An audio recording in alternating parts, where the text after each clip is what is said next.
So good morning, everyone. Welcome to the Friday morning plenary. People are trickling in. I guess this is an important topic now, huh? So for those of you who were at the awards ceremony last night, they announced the theme for next year's awards, and it is, ta-da! I don't know how much of a coincidence it is, or just well, this is thoroughly planned. The secretariat keeps telling me, no, it's a pure coincidence. We had no idea. Anyway, here we are, and it's an exciting time to start to delve into a really important issue. Because obviously we're going to be talking about this, well, for probably a long time, but certainly within this community for the next year, because it's going to lead up to the awards for 2024. The topic, oh, maybe I should just tell you who I am. Yeah, my name is Craig Churchill. I work at the International Labour Organization in Geneva. And the ILO has been working on this agenda for a good number of years, and happy to try to share some of the experiences that we've had over the years. But this is an interesting agenda that revolves or involves many different types of stakeholders, many different types of players, and the panel that we have here reflects that. And when you think about this issue, you might think refugees, forcibly displaced people. I don't know what images come to your mind. To me, it's like tents set up, Red Cross or UNHCR banners next to it. It's like, well, what does that have to do with banks, right? And so that's hopefully the myth, or maybe it's not a myth. Maybe we're hopefully be able to create the narrative to explain and illustrate how we get from the tents and the Red Crosses to financial inclusion world. And I think it's recognizing that financial inclusion it's a tool. It's just one instrument that we and people in this room have some expertise with. And we use that tool to achieve a lot of different objectives or outcomes. And if you look at the themes that the European Microfinance Platform has launched over the years, it's always microfinance for what? This year it was for food security. A couple of years ago it was for health, gender. So it's just a number of different agendas. It's not financial inclusion for financial inclusion's sake, but to achieve a certain development objective. So it's an important tool, but every time you're trying to use that tool to achieve these different objectives, you need to adapt it. You need to use it differently. There's different levers, different ways in which that tool might be relevant or effective. Sorry to cough into. And so that's the sort of the purpose, what we're going to try to explore today. So I've got a really cool panel, and I'm going to let them introduce themselves to you and tell you a little bit about the organization that they're working for and what that organization in particular does for forcibly displaced people, for refugees, how it engages with them in the context of financial inclusion. And one sort of concept to keep in mind is this idea of creating a bridge from relief to development. And I think that may be what the building bridges is there. It could be building bridges between the different stakeholders involved that need to be there working together in order for this to have a positive outcome. But certainly building the bridge from relief, from the tents and the Red Cross, to how we can move into the development phase and sort of help refugees, forcibly displaced people to be able to restart their livelihood somewhere else and become financially and socially integrated wherever they end up. So that's sort of the narrative. Let me start with the other gentleman on the panel, Ashraf from Pakistan, from Research and Development Foundation, that has been involved in supporting people in Pakistan who've been displaced by the floods. So Ashraf, if you just tell us a little bit about your organization and the experiences with the internally displaced people, the flood refugees, climate refugees. Yeah, thank you, Craig. This is Ashfaq, as Craig has introduced me. I work with a national organization. It is a not-for-profit organization working with climate refugees, climate-affected people, and particularly in rural and semi-urban areas of Pakistan. We provide them a number of services, but we focus on integrated humanitarian response, in which actually the financial inclusion is just one tool to make them self-sufficient. We provide them conditional and unconditional cash grants in order to absorb the shocks and maintain the food security while being in the camps.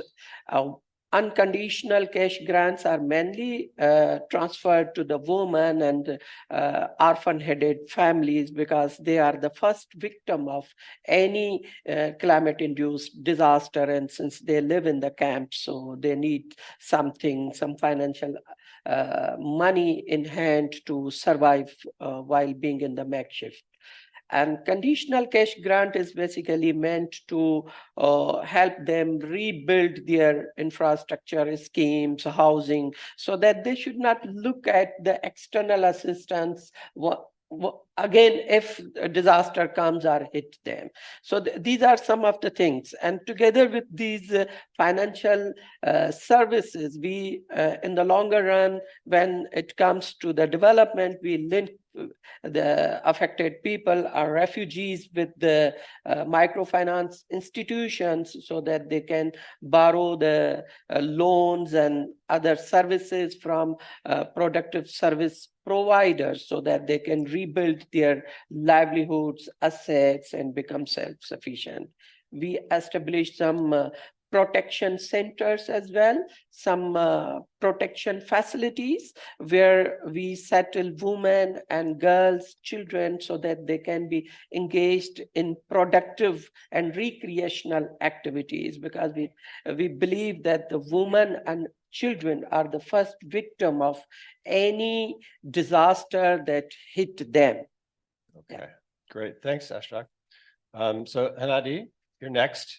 Green Credit Agricole Foundation, a social investor.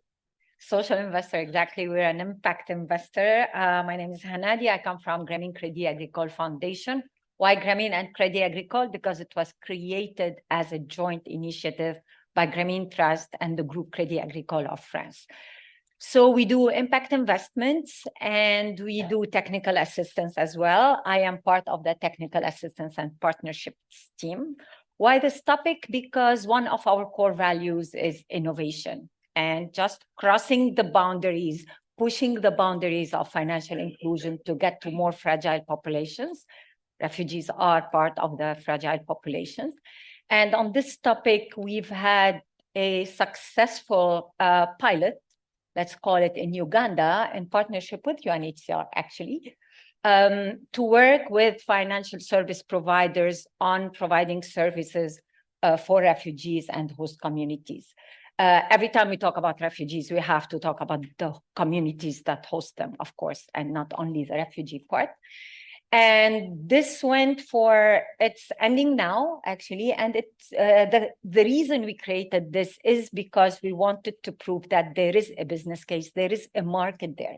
It's not only the humanitarian part or project after project, there is a sustainable market there if we know how to tackle this market. So what we have done is we used our two strengths, which is the impact investments. So we gave loans to microfinance institutions, but at the same time, we provided them with technical assistance to build their own capacity, to adapt the products, because you don't really need new products, just to adapt those products to go into the areas where refugees are settled, so the settlements.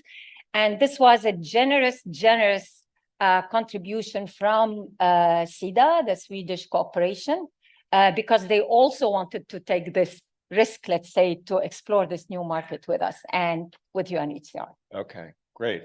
So we've got an example of somebody on the ground who's supporting this process, an investor who's working with the financial institutions themselves, and now Miriam, you're with the Alliance for Financial Inclusion. So you work with central bankers, financial policymakers. What is their role in this agenda? Well, thanks, Craig, and a very good morning, everyone. Thanks a lot for coming to this panel, actually, which is very close to our hearts. Before I get into what exactly central bankers do, just a bit of background on AFI itself. So AFI, or the Alliance for Financial Inclusion, we are a network whose membership comprises of more than 80 financial regulatory institutions, aka central banks, and ministries of finance that all have the agenda to advance financial inclusion within their countries, while also pursuing their traditional mandate of maintaining financial stability and financial integrity.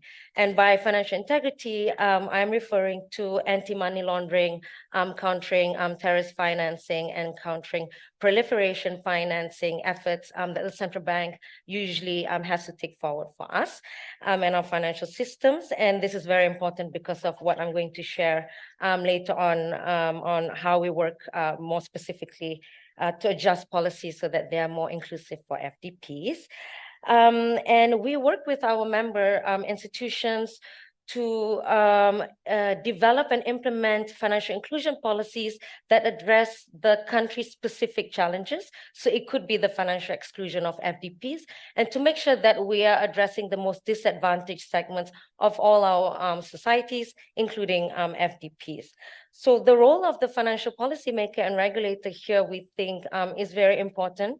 7 years ago, when we first established our work stream, it really wasn't clear what the role of the financial regulator was. At that time, we were thinking that the line ministry dealing with FDPs was the one responsible to ensure their economic empowerment. But then we did a lot of consultation with different stakeholders and the central banks themselves. And finally, we realized that they have a very important role to play in creating that enabling policy and regulatory environment for the market players, for the humanitarian stakeholders, and to ensure that all our efforts are sustainable and responsible, so that when a product or a humanitarian organization with a cash transfer program exits, there's still a policy and regulation to ensure that they are not forgotten or marginalized. But I'll speak to that more in more detail later on. Great, thanks, Miriam. All right, so the person on the ground, the investor, the policymaker, central banker. Now I want to introduce Suzanne from UNHCR. So she can they're the sort of gurus, the point place, the starting point when you're talking about this population. Suzanne, if you could just tell us a little bit about how big is the problem, and how does refugees and financial inclusion link together? Sure. Thanks a lot, Craig. It's a huge pleasure to be here today. My name is Suzanne, and I'm leading UNHCR's work on refugee integration and inclusion in the Europe region.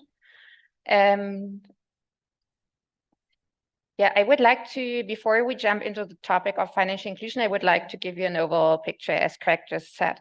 So you can see here the graph, which shows the development of forced displacement. And since 2011, basically the figure of forced displacement has almost tripled. So the figures that you see here are from our mid-year trends. We can also share the link afterwards so that you have the full publication here. But basically, although this looks terrible, it's not yet the full picture. So these are the figures as of mid-June.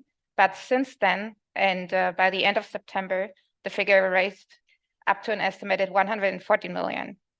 And still, this does not include the conflict that erupted on October 7th in the Middle East. So the current figures are even higher than what you see here. The main drivers for forced displacement in the first half of 2023 include the war in Ukraine, the conflicts in Sudan, the Democratic Republic of the Congo and Myanmar, and a combination of drought, floods, and insecurity in Somalia, and a prolonged humanitarian crisis in Afghanistan. The next slide, please. So just to give you a couple of more global figures in this regard, because if you look at the media, oftentimes it says that all refugees are coming to the industrialized world. So just to showcase that we have 75% of refugees who are hosted in low and middle income countries. And most refugees don't move far, but stay in the neighboring countries. so almost 70%. And this figure of those refugees who are now in low and middle income countries decreased a bit because of the Ukraine situation.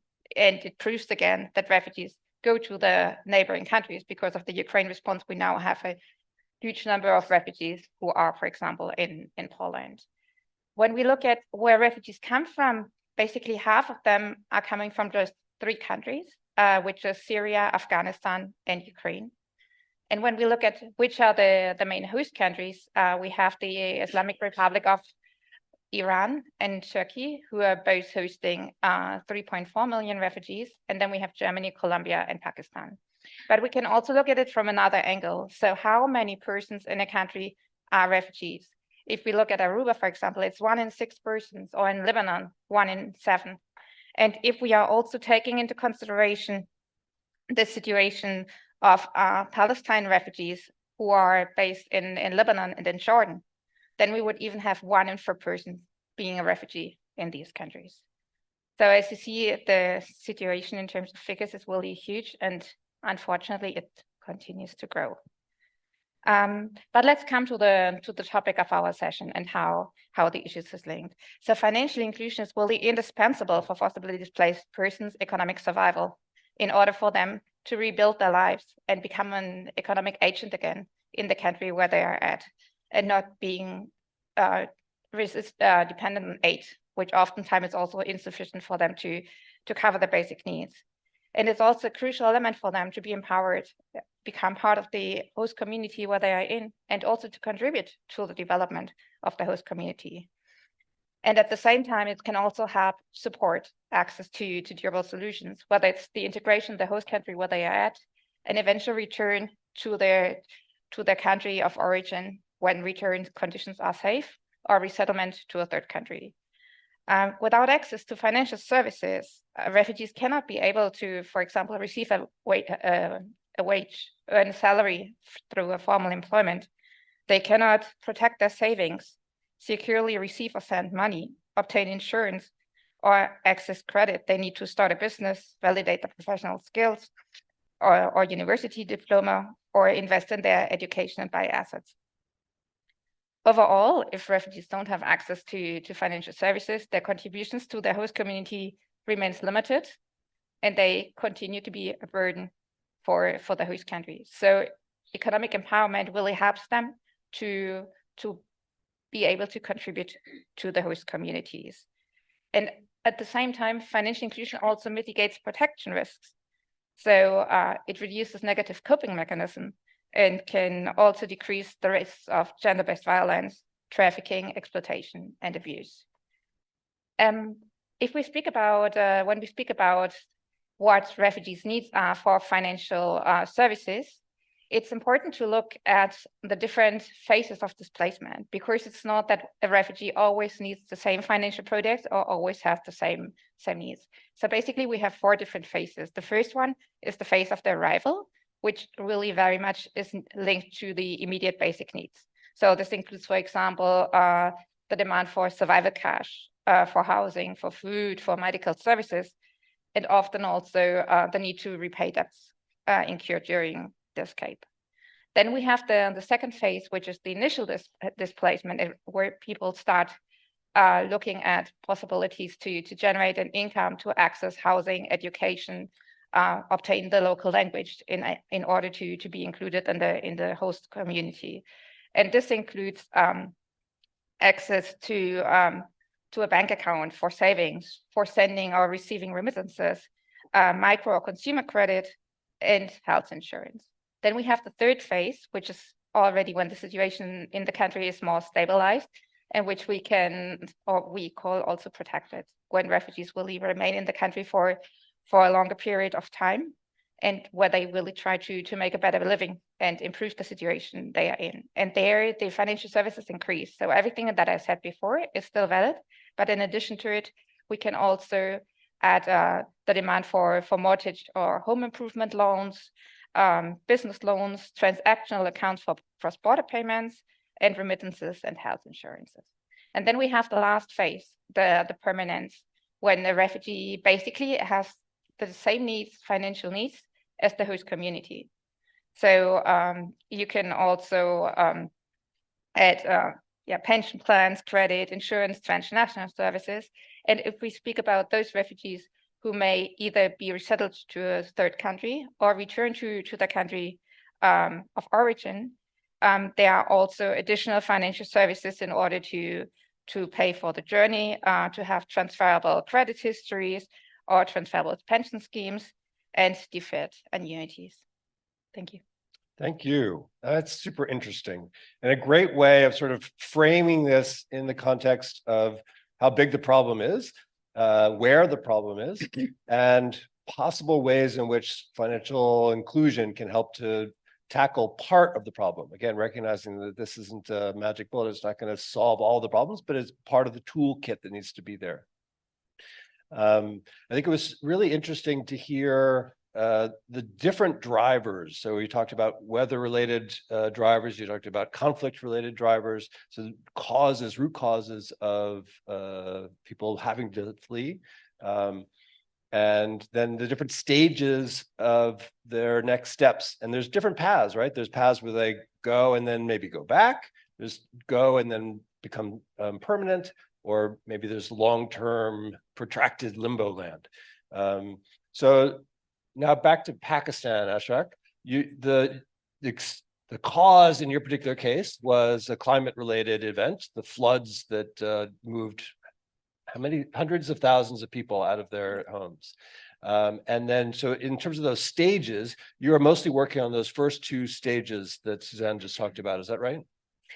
Actually, we are working on 3 stages. Let me share with you and with the audience that Pakistan is a country which is struggling besides severe economic crisis, war on terror, and also with the climate-induced disaster. Last year in 2022, actually, more than 33 million people were affected, and out of 33 million people, around 17 million people were in the camps. So we can imagine that how they were living in the camps and what the life they were undergoing, and the pressures, gender-based violence, and etc. while being in the camps. But this is a regular phenomena in Pakistan. For example, in 2010, there were the super floods. So that we listened that terminology first time in Pakistan, that the 2010 were the super floods, in which only 20 million people were affected. But looking at the devastation and scale of 22 floods, there were 33 million people. So it is around 60% higher than the 2010 floods. And there were also floods in 2011, 12, 2020. So this is a regular feature which makes people quite vulnerable. And since these are hydrometeorological disasters, Pakistan is primarily a country which is posed to these threats. Though we have a very little contribution in the global emission, but when we look at the vulnerability index, Pakistan stands as 5th most vulnerable country, which faces the worst climate impacts. So it affects larger portion of people. And when it comes to the relief, recovery, and rehabilitation, our foundation, together with the International Rescue Committee, we assist people in relief, but with the resilience building lenses. I mean, we just do not transfer them the cash to use for multi-purposes, but use it in a very productive way so that they build their infrastructure, their resources, their livelihood assets, and etc. And then when it comes to the resilient rehabilitation, we provide them the cash grants through banking channels, through formal and informal banking channel, so that they can rebuild their houses. They can contribute in protecting the infrastructure, irrigation infrastructure, and livestock. Since we do not have a robust mechanism of protection in livelihood resources. So these are the challenges with whom primarily the rural population is struggling with. So there are 3 stages in which we devise and implement our response together with the International Rescue Committee and couple of other NGOs and UN institutions. Yeah. So it's the immediate relief with the cash grants, Yeah. and then the transition to back to their houses, or the resilience agenda. Housing is one of a very fundamental social infrastructure that everybody needs to have.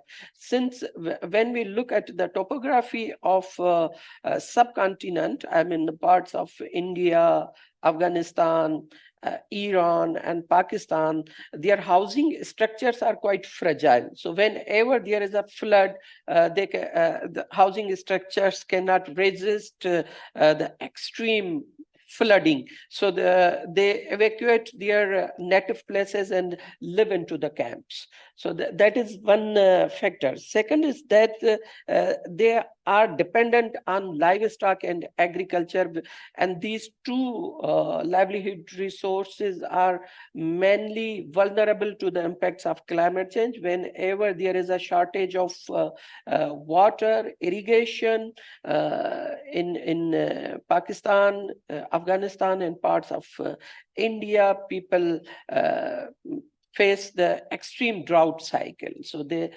again migrate temporarily for 7 to 8 months into the and go to the barrage areas. So this is a kind of regular phenomenon.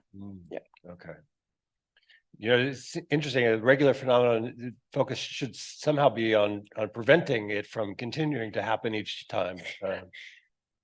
I think Hanadi actually pointed out one wonderful point to build a business case. Actually, what we are trying to promote and project that climate is simply not a subject to provide relief and making people more vulnerable at the external aid, but building their resilience and building their confidence in a way so that they are more adaptive to the nature. They need to be resilient in a way how to build their overall social infrastructure. And there is a scope for the investment organizations, particularly the microfinance institution, to chip into this business and build their resilience. I believe that economic empowerment is a very fundamental aspect through which we can make these climate refugees self-sufficient, self-reliant in a way. Excellent. Well, it's a good transition to Hanadi. So if you could use the experience that you talked about in Uganda to help us understand what the engagement was and what some of the results were. Unlike Ashraf's experience where he was dealing with Pakistanis in Pakistan, you're looking at refugees coming to Uganda from where? So in Uganda, they come basically, they're fleeing conflict. So they come from Congo, they come from Southern Sudan, they come from Somalia, some of them actually that I met, they come from Sudan. And the complexity of this whole Eastern African region is that the languages are very different. Sometimes the cultures are very different. So it's really hard to go there and just be part of something by yourself. And in some countries, the policies are not really conducive. That's why we chose Uganda with UNHCR, because Uganda has friendlier policies for refugee inclusion. So you could work with the microfinance institutions to get them to serve refugees because they don't have to worry a lot about the KYC requirements, about the IDs because it's accepted, etc. So you have some kind of good potential to serve refugees, and that's why Uganda was chosen. I see that a lot of people, when we talk about these new markets, about fragility, people talk about the risk. I think part of the discussion, and I hope the discussion continues because next time it is the theme for this will be refugees. I like to look at it as an opportunity. It's not a risk. I mean, when we focus on the risks are so minor that if you over-focus on the risk, you forget that you have an opportunity. And this is proven in the numbers we had. For example, the MFIs, when they started serving refugees, they were very reluctant. Now, their portfolio at risk par 30 is less than 5%. Less than 5% is wonderful. You get this with your regular clients, basically. It was affected a little bit by COVID. Of course, it delayed the program a little. The par climbed a little, but they managed to reduce it again. Two of our partners are expanding to new markets. They're building new agencies to serve refugees without even us being involved. They saw the market opportunity there. The other thing is that first, when you start early, they're focusing on the client risk. Oh my God, they're gonna leave tomorrow. Oh my God, they're very risky, they're very poor, they will not pay back. But when you start working with them, you see that, first of all, not all of them are the same. So not every refugee is uneducated, destitute, who cannot have a business. Some of them, one of the refugees, for example, we met is a chemist. He comes from South Sudan and he has a soap factory now. So he's actually in the SME category. So refugees are communities like all of us. They want to build their own business. Nobody likes to depend on aid forever. None of us. You can use aid for a while, but then you don't want to depend on aid. That's out. And the third thing that I think we make the mistake of looking at the client risk only, not at the portfolio risk. And if you look at it from a portfolio perspective, if you are an MFI with $1 million portfolio, and only 5% of your portfolio is in this market, even if all of this portfolio fails, you're still fine. But when you focus on the risk of the client only, it looks much, much bigger than it actually is. And this is what we noticed when we worked with MFIs. And the other part that's most important is also to help the microfinance institutions and the clients themselves with other services, non-financial services, business training the MFIs themselves, the staff of the MFIs, how to talk to refugees, how to work with refugees, how to build bridges rather than barriers, how to work with refugees and host communities so nobody feels excluded, which is very important. And lastly, it's also important for MFIs in some regions, in some areas, they can employ refugees who can actually serve as agents for these MFIs to take this business further.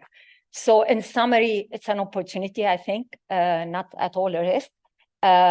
The portfolio numbers that we have, whether it's on the growth, on the portfolio at risk, are even sometimes better than the regular portfolio. And financial education, digital use of digital technology, and supporting the MFIs and the clients is also very important. Excellent. Thanks for that. Before getting to Miriam, I just want to bring my colleague Yusra Ahmed into this conversation.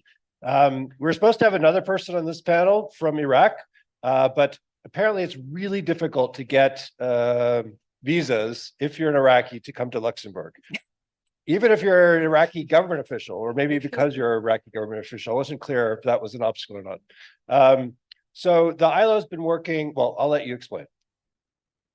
Thank you, Craig. Might So wanna yes, okay. So hello, everyone. So the ILO has been working for in 10 different countries on this particular issue, forcibly displaced. Iraq is particular because we are talking about internally displaced population. Roughly, there are 250,000 refugees. There are 6 more IDPs. And I was looking, okay, at the highest of the situation in 2017, when ISIS, at the end of ISIS, there were 40 million internally displaced population in Iraq. So what we have been looking and trying to see together with our partner, the Central Bank of Iraq, is how to financially include, provide livelihoods, and help to economically include this population.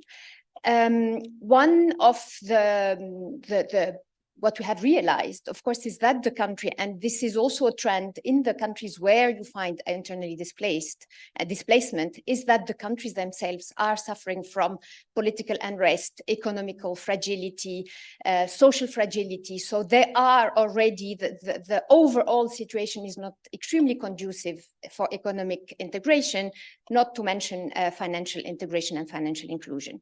So for example, when ISIS came in, there are many banks that had to close down the branches.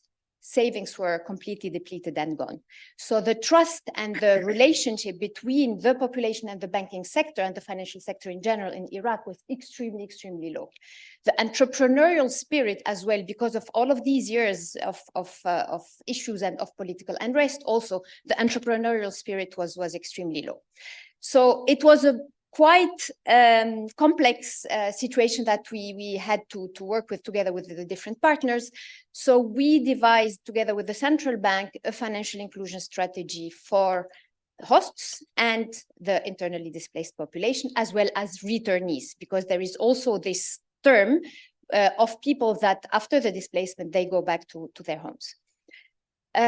What this speaks a little bit to also what Hannady was saying. So we worked together through looking at the supply side and the demand side.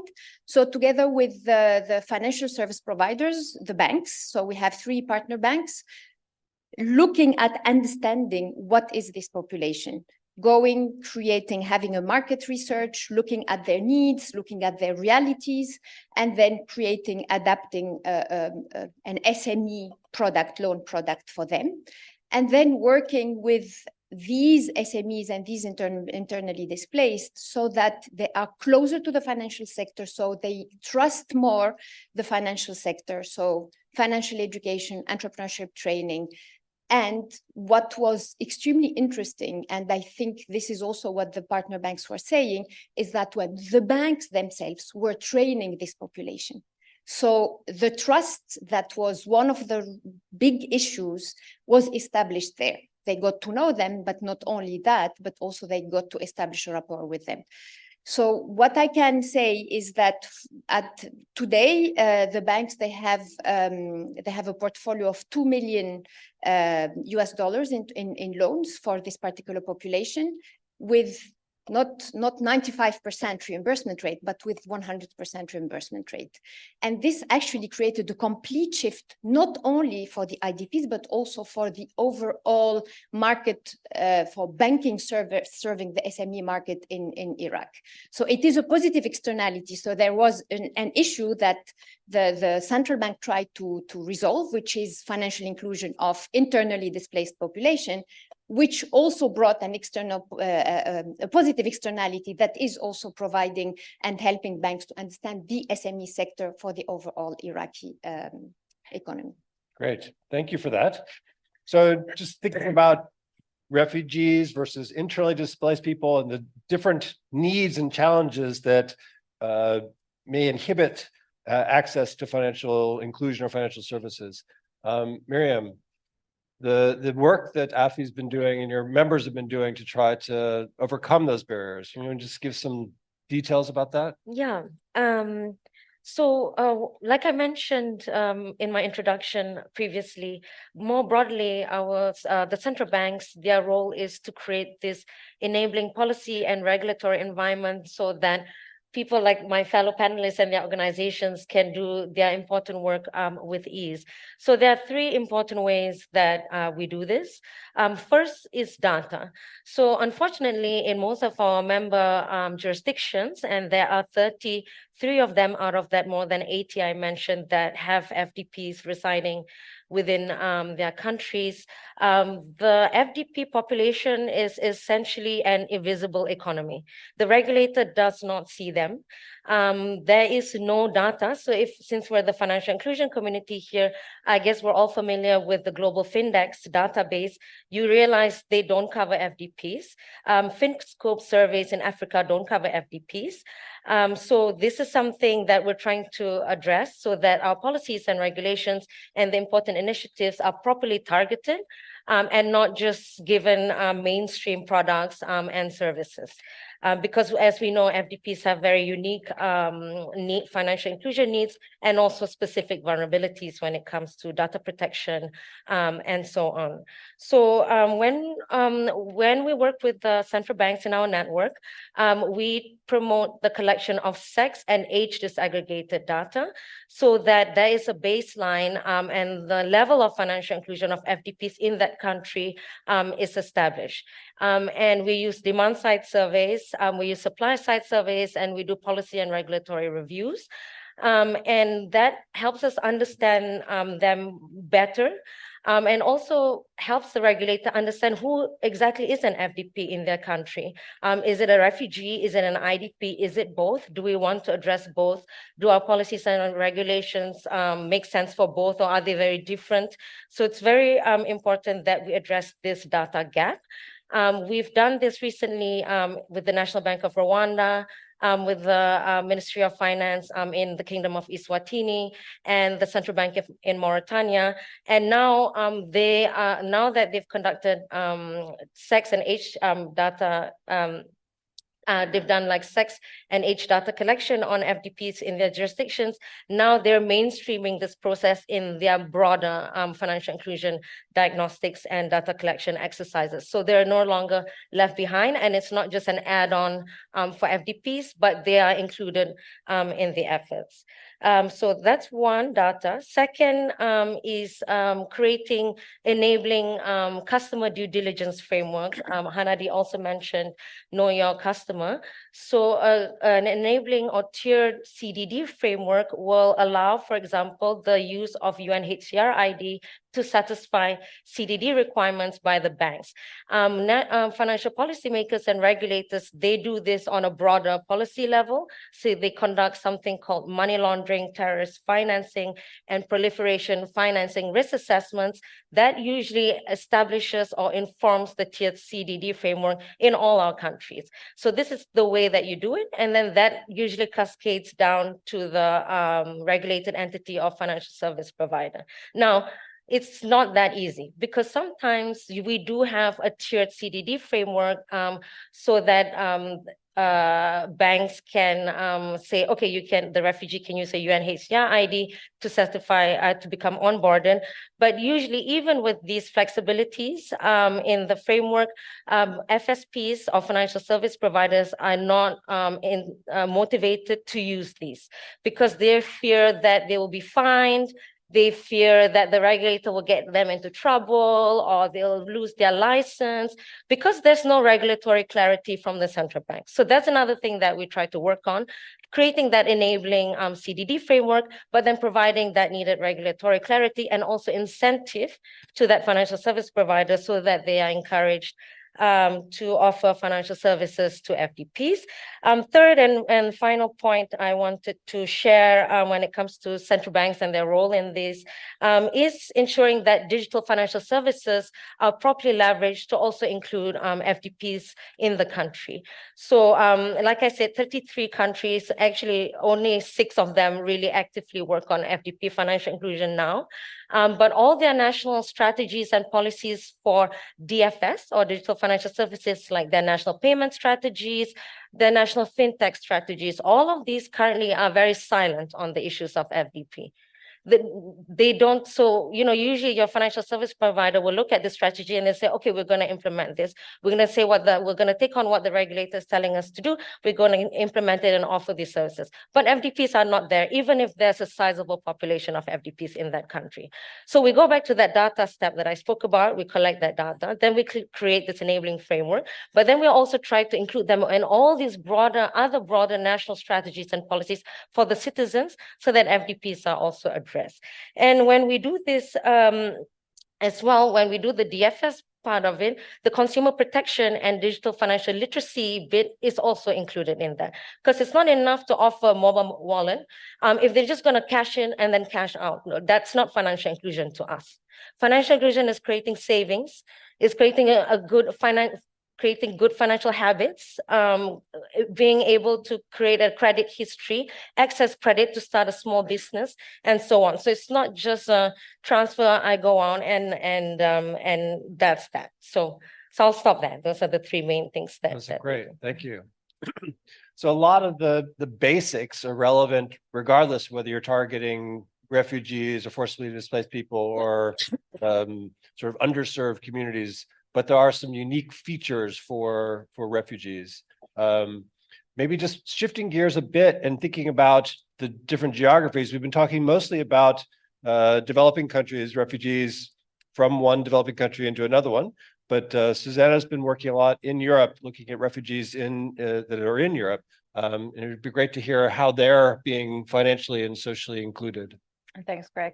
Perhaps just to say one thing first, that when we speak about refugees, there should not be an equation with camps, because we have been doing this a bit in the beginning. So just to clarify that refugees each time are living less in camps, and UNHCR is very much promoting inclusion from the onset.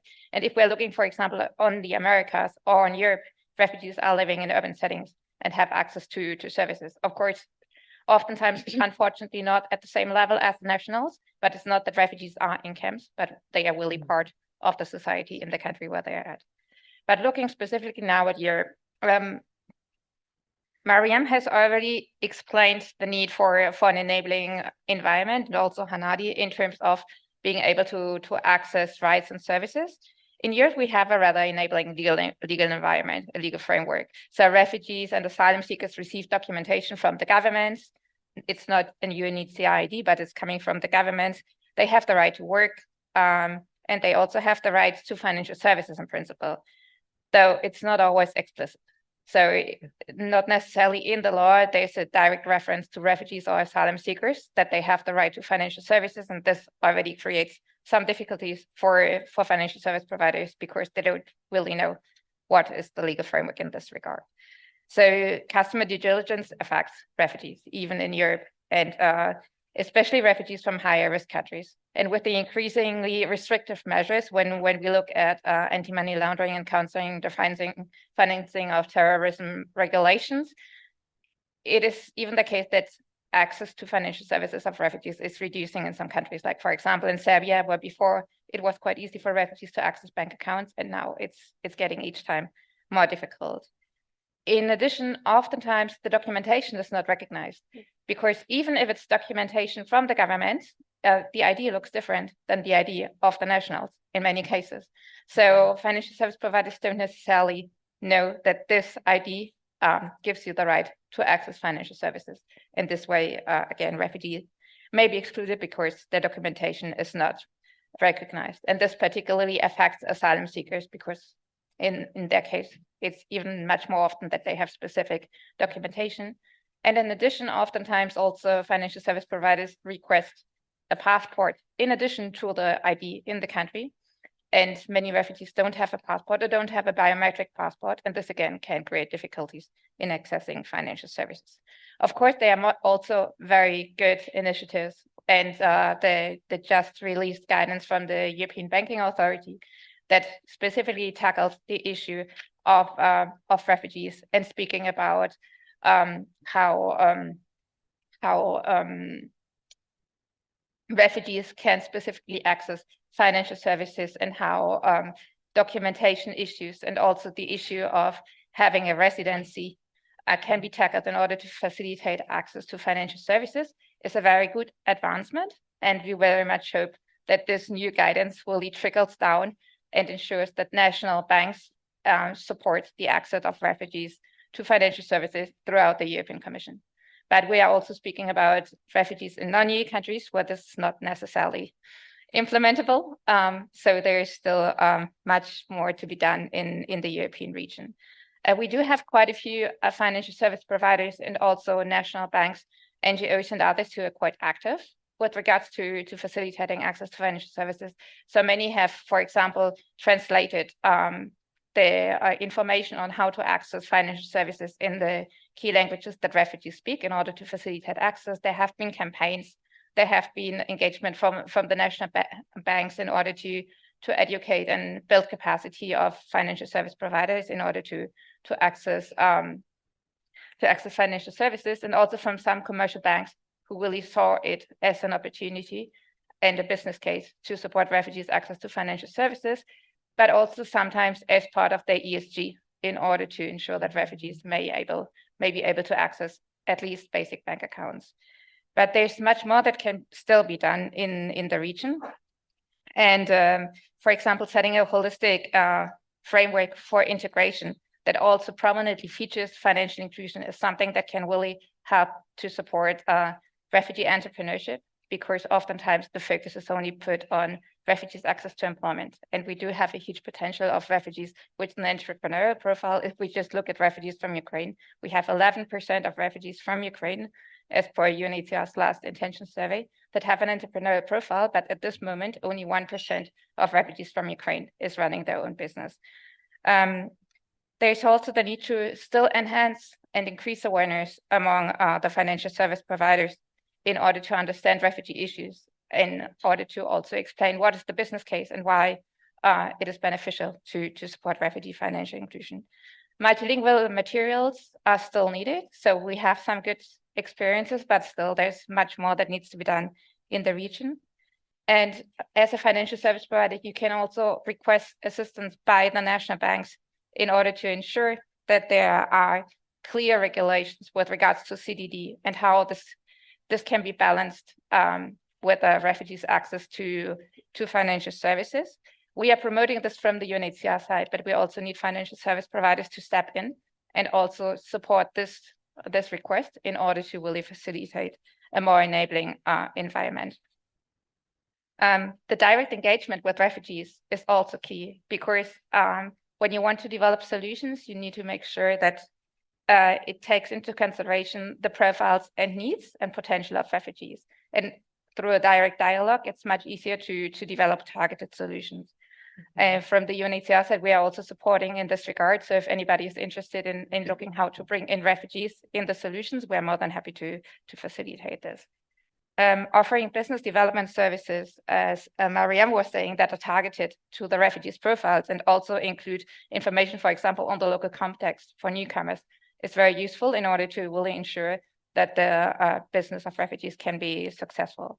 Coordination mechanisms are needed with integration stakeholders. This way, financial service providers can also focus on their core business and don't have to take care of all the different issues that are relevant for socioeconomic inclusion, but can really work with the different stakeholders in order to have functional referral mechanisms that can help you to focus on your core business, while refugees are able to access financial services and also the other services that they need in the specific country. Training offline frontline staff is fundamental, because we have seen that oftentimes at headquarters level in financial service providers do have an enabling policy for facilitating refugees' access to financial services, but the frontline officer doesn't necessarily know it. So really ensuring that the policy of the company is understood by everybody who's working for this company, and this way also enabling refugees' access to financial services is fundamental.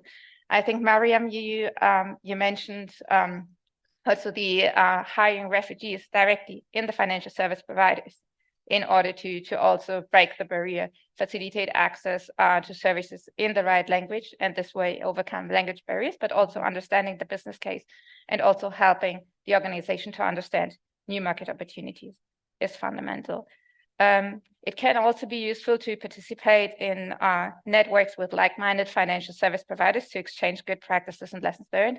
And perhaps just in this area for the Europe context, we are working with a microfinance network where we microfinance institution where we do have a specific website also set up where you can find all information regarding to refugees financial inclusion in Europe. And we also have a working group in order to exchange good practices and lessons learned throughout the Europe region. In general, I would also like to say that it's really important that refugees are effectively included in your services. And studies show that repayment rates of refugees are equal to national. So it's really a business case, and it's not only something to do as part of the ESG. We do have several MFIs in Europe who are already providing financial services to refugees, for example, in Bulgaria, in Georgia, here in Luxembourg, or also in France. But rather than speaking more, I would like to show you a short video of an Afghan entrepreneur in France that speaks for itself. Je suis sûr qu'un jour, je peux faire du défilé de mode, une propre marque. J'adore mon métier, c'est pour ça que j'arrête pas. Bonjour, bienvenue chez Palme Couture. Je vais vous faire visiter, entrez. Vous essayez? Ouais. Au niveau de carreau, un petit peu garant pour toi. Moi, j'ai eu un grand atelier en Afghanistan. J'ai travaillé avec 12 personnes. Quand je me suis arrivé en France, je demande d'asile. Il y en a des jours qui sont très, très difficiles. Il y en a des papiers que moi, je ne comprends pas. Moi, on peut ouvrir un atelier de couture, un auto-entrepreneur, par exemple. Je suis allé à l'ADI, j'expliquais toutes mes difficultés dans mon atelier. Il m'accompagnait, j'ai pris prête à l'ADI. Il a accepté tout de suite. L'accompagnement, le financement des réfugiés, ça fait un peu partie de l'ADN de l'ADI. L'ADI, c'est l'Association pour le droit à l'initiative économique. Chaque année, il y a trop de personnes qui sont empêchées de créer leur entreprise parce qu'elles n'ont pas les moyens financiers de le faire. Et donc, l'ADI, chaque année, permet à 25 000 personnes de créer leur propre emploi. Pour les gens qui arrivent maintenant, c'est trop compliqué de quitter notre pays, il faut patienter et rêver.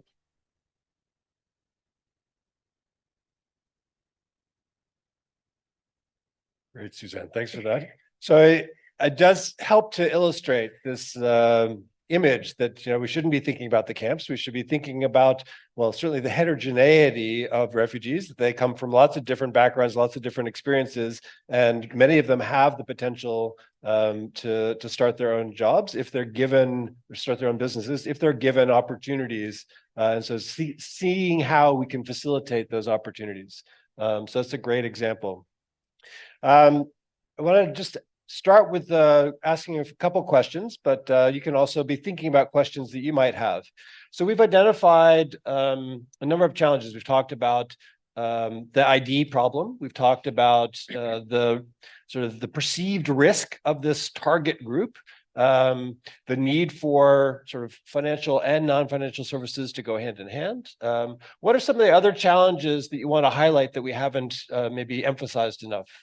I can make a start if that's okay. You want to do what? I can make a start. Go for it. Yeah, and I think one that's Suzanne alluded to, one underlying cross-cutting challenge that we've seen from a policy and regulatory perspective is multi-stakeholder, multi-sectoral, and multidisciplinary coordination. In the 6 countries that we're working in now, it was not intuitive for the central bank to reach out to UNHCR, for example, or the line ministry dealing with forced displacement to understand what is the problem, who are the FDPs, why are they financially excluded, what are their financial inclusion needs, what is the business case. So this was all missing there. And coordination, I think, is so, like, we talk about it a lot, but I think it's so underestimated what impact it has when it comes to making meaningful change for FDPs and their financial inclusion. It's expensive, it's laborious. Everybody needs to be motivated to coordinate, but it makes such a huge difference. For the data collection bin, the central bank didn't know where to start, but we worked with the UNHCR in all the countries, and they shared with us where the FDPs are, how we could engage with them, how the central bank can also talk to them and understand firsthand what exactly are the barriers to their financial inclusion. And also creating that business case. So I was in a workshop with the National Bank of Rwanda, and a lot of the FSPs at that time were arguing, and there was a lot of friction and heat in that room at the moment. And they were saying, yeah, but why should we do it? They don't repay loans. But we had data that from UNHCR that showed that actually their loan repayment rates were higher than the locals. And we were able to share that. And then the FSPs became a bit more relaxed. And we just got to hash out all the problems that we had, the perceived high risk, the lack of data, flight risk, non-profitability, that all changed in a one-day workshop. And we continue now that coordination and having a coordination mechanism to keep that information flow going, to share problems with each other, to build trust. I think it's really important. Excellent. Yeah. Ashok, you want to go next? Yeah, I think there is a need to give confidence to the financial institutions, MFIs, that the FDPs is not a silent sector, and they are quite trustworthy to invest with because MFIs feel a risk in providing a loan to these FDPs because of they fear that there won't be repayment from these FDPs. So this is the critical area which I believe can be addressed through the collaborative mechanisms if there are some policy covers by the respective states, governments, which can give trust to the business community that they should invest with the FDPs. That is one thing. I think there is a need to have a paradigm shift from conventional banking to the very humanitarian banking for when it comes to FDPs, because they need to see and treat the cases with humanitarian lenses. Government should also do some social safety net initiatives and other things. So humanitarian banking is a new one for me. Yeah, I like me that too. That's- terminology. We're gonna have to figure out how to define humanitarian banking, but it looks like that could be fun. Nadia, did you have a challenge that you wanted to highlight? Sure. I think two main challenges, one misconception and one challenge. When we talk about MFIs and about financial services, we jump immediately into thinking about loans. It doesn't have to start with loans. It can start with savings services, which is less risky for MFIs. So you can start building a relationship with a client through savings, not necessarily through loans, if you're a deposit-taking institution. That's number one. Number two, when it comes to investments, there are multiple roadblocks when we start talking about fragile markets, including refugee markets. The first stumbling block is that we want the MFI to trust the refugee market, but we often don't trust the MFIs themselves. These MFIs, they know their business very well. They know how to do their own due diligence. So when we put too many conditions on the investment, we're actually tying them up instead of letting them explore and build their own thing and buy into it. So this is one important thing. We want them to trust the market. We want them to trust us. We need to trust them as well. It goes both ways. The second level is for, I'm sounding like a broken record now because I keep repeating this. Investors and government funders and all types of funders need to look at this from a different perspective. For example, when we talk about funding terrorism and anti-money laundering, it's actually good to fund bringing those people from informal to formal sectors, because when they are part of the formal financial system, you can monitor them better. It's more transparent. So you have, everybody has an interest in investing in this market, whether from a anti-money laundering and fighting terrorism perspective, whether from reducing the humanitarian assistance burden, whether, like Suzanne said, on the local government or the international community as well. We cannot provide aid forever. And thirdly, from an integration perspective for those refugees into their communities, because believe it or not, permanence level, the permanent step,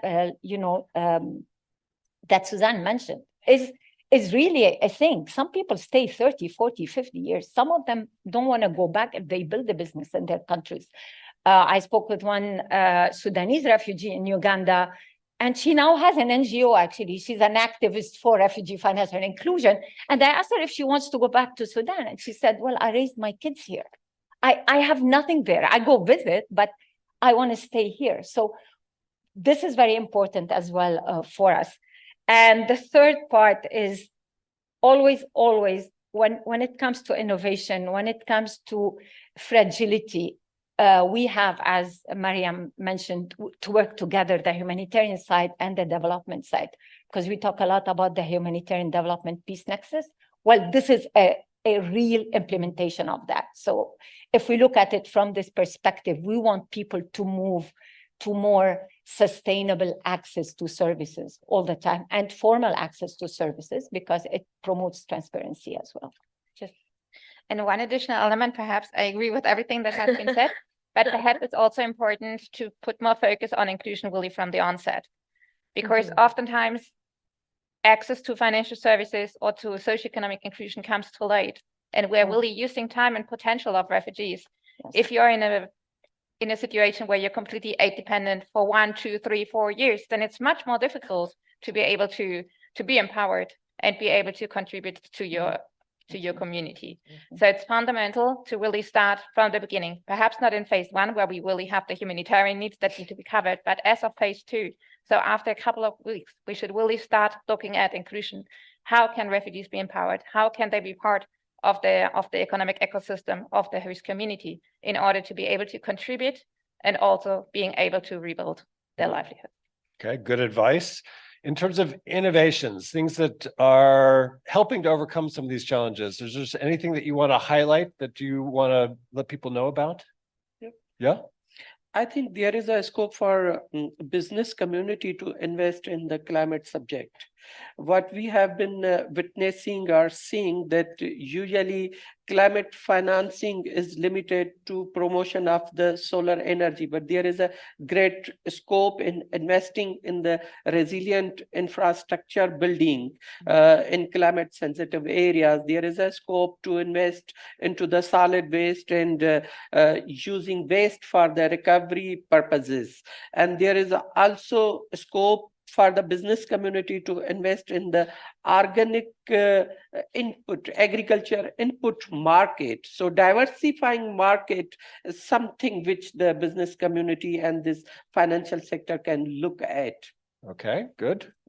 Anyone else have anything they want to highlight? I think just to go back to the financial literacy and digital financial literacy bit, because where there is actually high inclusion of FDPs, especially refugees, we find that it's through mobile money accounts. But again, it's not enough just mobile money accounts because they have very limited functionality. So thinking about online banking and digital banking, that should come with digital financial literacy programs.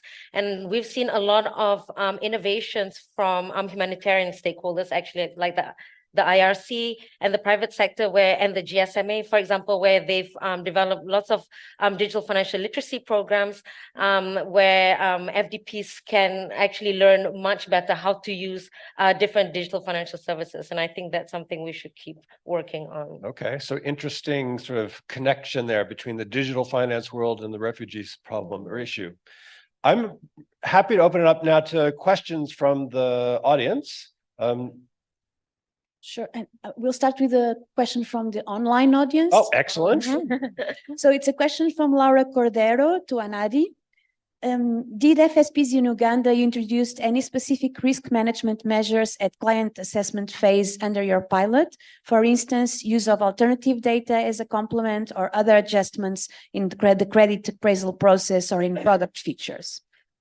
Yeah, thank you. No, you would be surprised, actually. They use their own usual operations. There was no need to use a special type of things except to adapt a little bit the way they do their application process and their assessment of the refugees. So there wasn't something like that has been invented in order to tackle this population. But hiring loan officers from the community seemed to be a That's, pretty I interesting. mean, I experienced it personally. It helps a lot, and it makes this community feel that it's valued as well. So it's not only people, strangers coming to them and lecturing them all the time, it's their own people. And it helps a lot building this sense of trust with the MFI. All right. Other questions? Anybody have something? Yes, over here. That would be helpful. Sure. Hi, good morning. Thank you for a very engaging panel. Question is maybe a couple of comments and a question. Do you guys see any innovation from the side of the investors and microfinance investment vehicles, asset managers, DFIs on this topic? Are they giving the FSP the right product with the right covenants in order to on-lend to the refugee clients? That's one. Second, perhaps Hanadi has already mentioned this, but can you again touch base on the KYC process from a refugee standpoint, because they're gonna lack of a national ID in that country where they are moving, and how do you go about that? And third is one of the key 101 microfinance classes at the beginning of onboarding a client is stability of business and track record of business. You want to make sure someone has been doing that job in that bazaar or market for a period of time and they have a stable residence. Two factors that are not here, obviously for obvious reasons, apparent. How do you go about that? Thank you. Thank you. Excellent questions. Hanadi, you want to start with those? Yes, on the know your customer, on the KYC, and specifically on the ID thing. In some countries, you just cannot work. In some countries, you actually, in Lebanon, it happened, you can work despite the policy not being there. You kind of, because it's a gray area, you can fly under the radar, but you cannot actually expand too much. But in countries like Uganda, you have the policy in place and you have government who's encouraging that. So it helps the MFIs a lot in doing their know your customer, due diligence. On the investor and the business side and the entrepreneur, first of all, not everybody is an entrepreneur. So we have to accept that within the refugee community, not everybody is an entrepreneur. So you have two aspects. You have the job creation and you have the entrepreneurship. And this is one of the things I was mentioning about not tying up MFIs too much.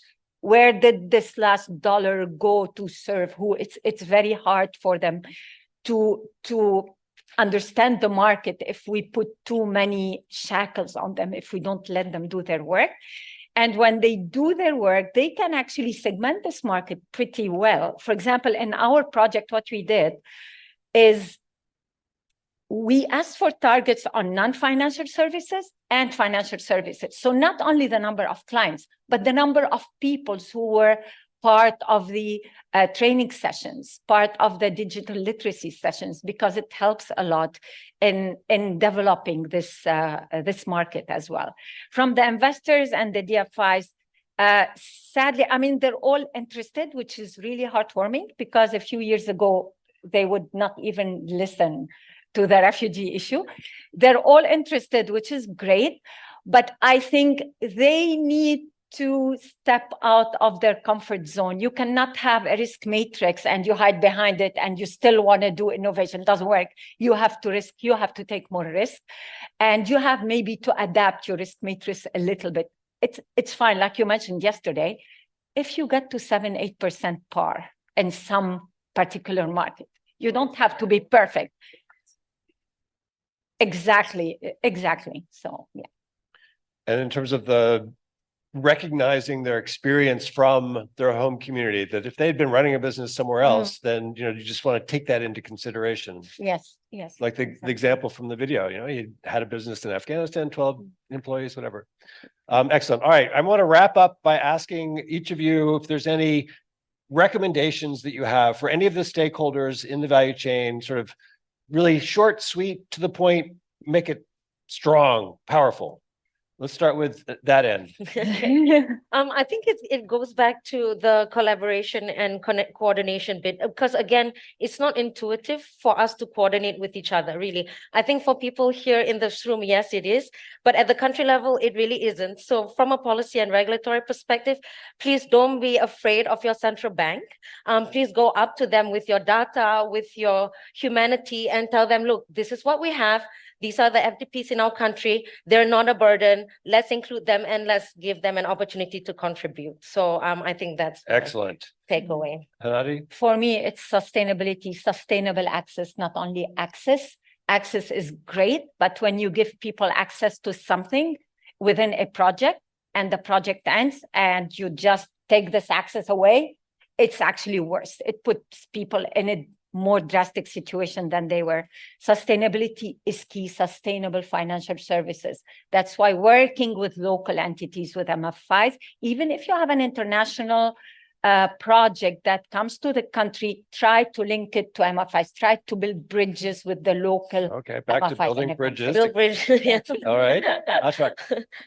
I think to bring FDPs in the financial net, there is a need to enhance and build the entrepreneurial abilities of the FDPs so that there is a trust of MFIs to loan them and build their resilience against the shocks. Excellent. Suzanne, last word is yours.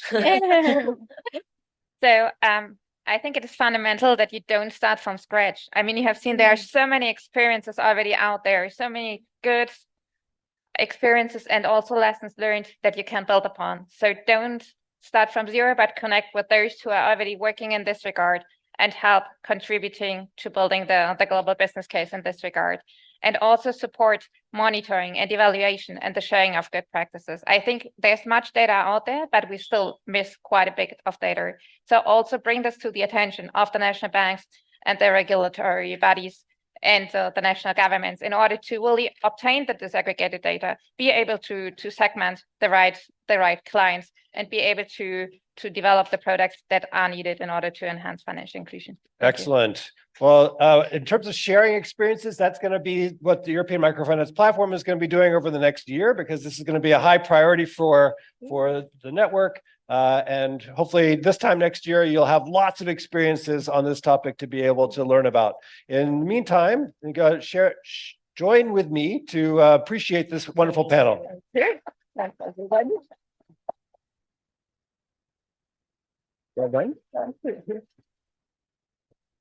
Coffee break.